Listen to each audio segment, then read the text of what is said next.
بسم اللہ الرحمن الرحیم۔ السلام علیکم۔ اس وعدہ لا شریک رب کے نام سے جو ہماری کہی ہوئی بات کو سنتا ہے اور اگر اسے دل میں رکھا جائے تو بخوبی جانتا ہے۔ کروڑ ہا درود و سلام اس والی کل جہاں، نبی آخر الزماں، جناب حضرت محمد صلی اللہ علیہ وسلم کی ذات پر، جو فخر موجودات بھی ہے اور وجہ تخلیق کائنات بھی۔ انمول اکادمی سے اردو زبان و ادب کے ساتھ میں ہوں وقاص احمد انمول۔ عزیز طلبہ، آج کا ہمارا موضوع ہے اسم اشارہ اور اسم موصول۔ اس سے قبل کہ آج کے سبق کی جانب بڑھے، آئیے جانتے ہیں کہ گزشتہ سبق میں ہم نے کس موضوع کے حوالے سے بات کی۔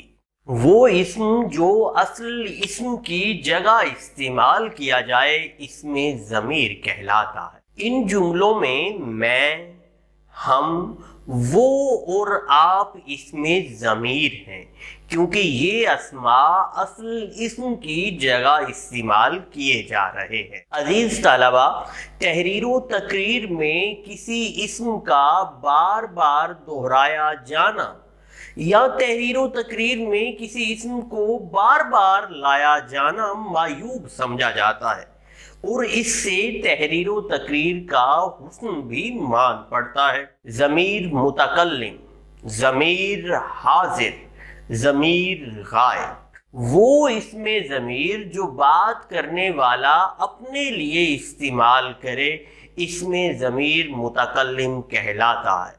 وہ اسم ضمیر جو موجود شخص یعنی جس سے بات کی جا رہی ہو اس کے لیے استعمال کیا جائے اسم ضمیر حاضر کہلاتا ہے۔ مثال کے طور پر، کیا آپ تشریف لائیں گے؟ آؤ تم میرے ساتھ چلو۔ ان جملوں میں آپ اور تم ضمیر حاضر ہیں۔ وہ اسم ضمیر جو غیر موجود شخص کے لیے استعمال کیا جائے۔ عزیز طلبہ، اسم ضمیر کی تین حالتیں ہیں: ایک ضمیر فاعلی، دو ضمیر مفعولی اور تین ضمیر اضافی۔ عزیز طلبہ، کیا آپ جانتے ہیں کہ اسم اشارہ سے کیا مراد ہے؟ کیا آپ جانتے ہیں کہ اشارہ بعید اور اشارہ قریب میں کیا فرق ہے؟ کیا آپ جانتے ہیں کہ اسم اشارہ اور مشار الیہ کے درمیان کیا تعلق ہے؟ کیا آپ جانتے ہیں کہ وہ اسم جسے کسی جملے کے ساتھ لگائے بغیر اس کا مفہوم واضح نہ ہو، ایسے اسم کو کیا کہتے ہیں؟ انہی سوالات کے جوابات جاننے کے لیے بڑھتے ہیں آج کے سبق کی جانب۔ اسم اشارہ وہ اسماء جو اشارہ کرنے کے لیے مقرر ہوں اسماء اشارہ کہلاتے ہیں۔ مثال کے طور پر، یہ قلم ہے، وہ کتابیں ہیں۔ ان جملوں میں یہ اور وہ اشارہ کرنے کے لیے مختص ہیں، انہیں ہم یہاں اسم اشارہ کہیں گے۔ یاد رہے کہ اشارے دو طرح کے ہوتے ہیں، ایک قریب کے اور دوسرے دور کے۔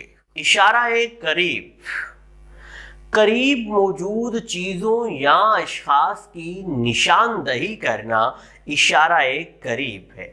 اشارہ قریب کے اظہار کے لیے یہ کا استعمال کیا جاتا ہے۔ مثال کے طور پر، یہ قلم ہے، یہ کتابیں ہیں۔ ان جملوں میں یہ اسم اشارہ قریب ہے۔ اشارہ بعید، دور کی چیزوں یا اشخاص کی طرف اشارہ کرنا اشارہ بعید ہے۔ اشارہ بعید کو ظاہر کرنے کے لیے وہ کا استعمال کیا جاتا ہے۔ مثال کے طور پر، وہ قلم ہے، وہ طلبہ ہے۔ ان جملوں میں وہ اسم اشارہ بعید ہے۔ یہاں تک ہم نے بات کی کہ اسم اشارہ سے کیا مراد ہے اور اشارہ بعید اور قریب کیا ہے۔ اب ہم ذکر کریں گے کہ مشار الیہ کیا ہے۔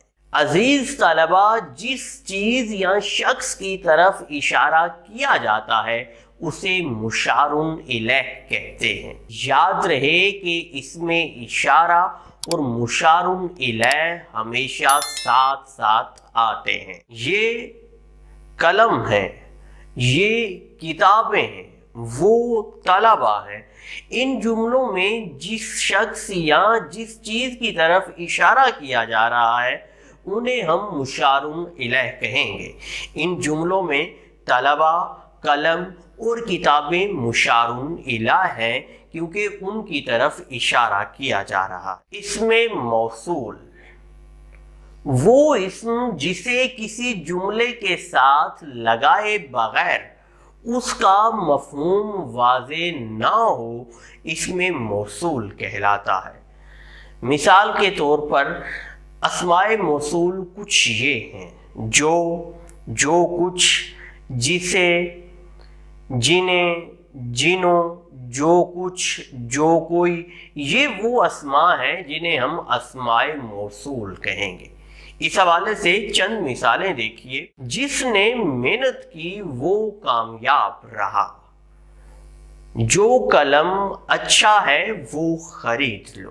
جو کچھ موجود ہے وہ کھا لو۔ ان جملوں میں جو، جس اور جو کچھ اسم موصول ہیں کیونکہ ان اسماء کو جملے کے ساتھ لگائے بغیر جملے کا مفہوم واضح نہیں ہو رہا۔ عزیز طلبہ، آج ہم نے اسم اشارہ اور اسم موصول کے حوالے سے بات کی۔